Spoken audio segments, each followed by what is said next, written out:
What's up, family? Thank you for tuning in to the DreamNation podcast. My name is Casanova. I'll be your host, and I'm excited to be bringing to you entrepreneurs, thought leaders, and trailblazers from around the world. Stay locked in with us because we're about to go on a journey that will change your life. As an entrepreneur and business owner, you're always going to have headaches, but I wanted to minimize them.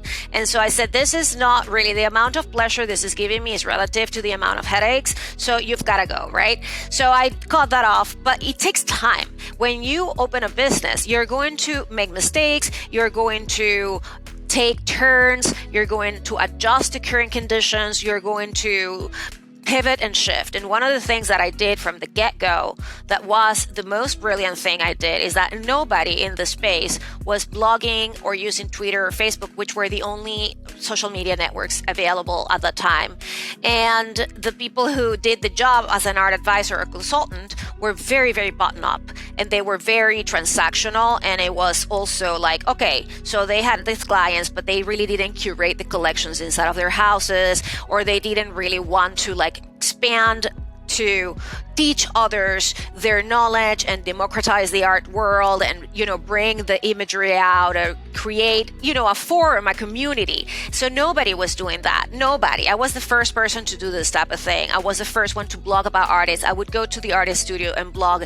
And at the time, what existed was WordPress and Blogger. That was it. There was nothing, no Squarespace, none of these fancy fabulosities that exist at the time.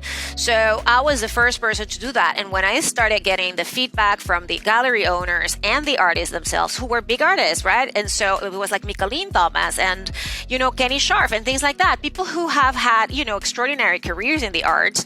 And I said, okay, if these people are liking what I am writing and I am kind of like an outsider, if you will, it means it's really ripe, this space of community through technology and opening up spaces for people to actually understand and not just be like, oh, this is just for the rich. No, actually, it just can't, that's not how it is anyway. And people can collect art at any levels, but the point is that nobody was doing that. There were no websites about art, like there are 1,000 now, and that they sell art, they have content, they have podcasts.